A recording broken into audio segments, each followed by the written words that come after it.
నమస్తే. ప్రస్తుతం మనం ఇందిరా పార్క్ దగ్గర అవుతున్నాం. ఈరోజు బీజేపీ ఆధ్వర్యంలో కూడా భారీ ఎత్తున ధర్నా జరుగుతుంది రైతుల పక్షాన. సో దానికి తోడుగా ఈరోజు మూసీ పరివాహక ప్రాంతాల్లో ఉన్న హైదరాబాద్లందరూ కూడా ఇక్కడికి రావడం జరిగింది. వాళ్ళ ఇల్లు పోతుందని చెప్పేసి భయాందోళనకు అయితే గురైతా ఉన్నారు చాలా మంది. సో మనం వాళ్ళతో మాట్లాడించే ప్రయత్నం చేద్దాం.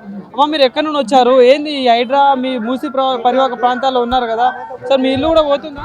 మేము రామంతపూర్ కేటీఆర్ కాలనీ నుంచి వచ్చామండి. నా పేరు రోజా. మేము మూసీ పరివాహ ప్రాంతాలు అంటే సేఫ్ జోన్లోనే ఉన్నాము, ఏమంటారు బఫర్ జోన్లో ఉన్నాము. కాకపోతే ఇప్పుడు ఏంటంటే మళ్ళీ వచ్చేసి రెడ్ మార్క్ పెడుతున్నారు. ఆల్రెడీ ఇంతకుముందు 3 months బ్యాక్ వచ్చేసి ఏమంటారు మార్కింగ్ చేసేసి వెళ్ళారు. ఆర్బీఐ పెట్టలేదు.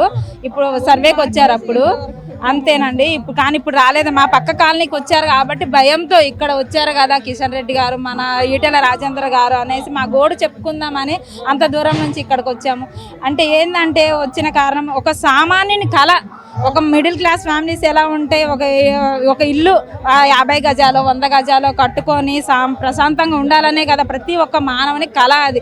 ఎందుకంటే 100 గజాలు 200 గజాలు కట్టుకొని ఉండాలంటే అంత స్తోమత లేని వాళ్ళం మేము. ఎందుకంటే ఉంటే రేవంత్ రెడ్డి లాగా బంజారా హిల్స్లోనూ జూబ్లీ హిల్స్లోనే ఉండేవాళ్ళం కదా, ఇక్కడ ఎందుకంటే ఉంటాము. అలా అనేసి అంత అప్పో సప్పో ఊర్లో లేక పరిస్థితులు పనులు లేక చేతి పట్టుకొని వచ్చామన్నమాట. వలస వచ్చాము. ఇక్కడ 20 years అయ్యింది వచ్చి. ఇక్కడికి వచ్చి పిల్లల ఎడ్యుకేషన్ గురించి పాటుపడి అప్పు సప్పు చేసి ఇల్లు కొనుక్కున్నాం. మాది అంత జాయింట్ ఫ్యామిలీ, 6 మంది కలిసి 50 గజాలు కట్టుకోలేక అంత జాయింట్తో 160 గజాలు కొనుక్కొని అందరం కట్టుకున్నామండి. అన్నీ ఉన్నాయి, రిజిస్ట్రేషన్ పేపర్స్ కానీ, కరెంటు బిల్లు కానీ, డ్రైనేజీ అన్నీ ఉన్నాయండి. ఇప్పుడు వచ్చేసి మీరు సడన్గా వచ్చేసి ఒకసారి కూల్ చేస్తాం అది ఇది అని అంటే ఎలా వీలవుతుంది సార్? అది అలాంటి వాళ్ళము ఎలా రోడ్లు పడేయాలి? అందుకని మీరు కొంచెం దయచేసి మా వాళ్ళ ఎంత మూసీని ఆక్రమించుకొని కట్టుకున్నారని చెప్పేసి అంటా ఉన్నారు. మరి ఎంతవరకు నిజం అంటారు? అది కరెక్టే కదా సార్, అందరూ అంటున్నదే కదా. ఇప్పుడు ఆక్రమించుకొని చెయ్యాలి అని ఉంటే ఉన్న ప్లేస్లోనే మీరు ఇంప్లిమెంట్ చేసేసి ఇంకా సుందరీకరణ చేయండి. లేని దాన్ని ఉన్న ప్రజల్ని మీరు తరిమి కొట్టేసి ఇంకా చేయాలంటే అది ఎలా అవుతుంది సార్? మీరు మళ్ళీ అది కూల్చేసి మళ్ళీ మీరు ఏమైనా ఇచ్చేస్తారు? లేదు కదా, కాంప్లెక్స్ కట్టేసి మళ్ళీ 20-30 floorలు కట్టేసి ఇది చేయాలని మీరు కూడా చూస్తున్నారు. అది చేయకుండా ఉన్న వాళ్ళనే ఉంచేసి వాళ్ళని ప్రశాంతంగా బతకనివ్వండి. మరి ఏమంటారు ప్రభుత్వానికి ఏం చెప్పాలనుకుంటున్నారు? మరి వాళ్ళు ఏమో డబుల్ బెడ్రూమ్ ఇస్తా అంటున్నారు కదా, మరి బెడ్రూమ్లు వద్దు సార్, డబుల్ బెడ్రూమ్లు అయితే వద్దు. ఎందుకంటే మా జీవితాలు మేము ప్రశాంతంగా బతుకుతున్నాం.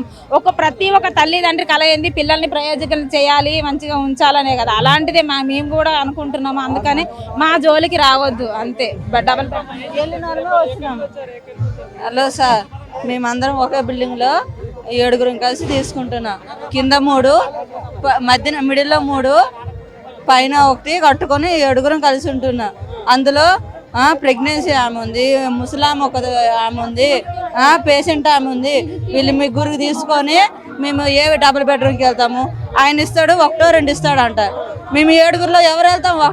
1-2 అన్నీ చూసి మరి వాళ్ళు చెప్పాలి. మాకు డబ్బులు లేక 5-7 కలిసి తీసుకున్నాము. వాళ్ళ 3 తీసుకుని మేము ఎక్కడికి వెళ్ళలేము. ఇప్పుడు పాప 9th class, next year 10th classకి వెళ్తుంది. ఒక బాబు inter first year, inter second ఇయర్కి నెక్స్ట్ ఇయర్ వెళ్తాడు. మా ఆయనకి మెకానిక్ షాప్ ఉంది రమంతపూర్లో. ఇప్పుడు ఆ 3 మా వృత్తి మొత్తం రమంతపూర్లో ఉంది. మీరు ఎక్కడో లాస్ట్లో ఎక్కడో చివరిన ఉంది, డబుల్ బెడ్రూమ్కి వెళ్ళిపోండి అంటే మా 7 ఫ్యామిలీలో ఎవరు వెళ్తాము?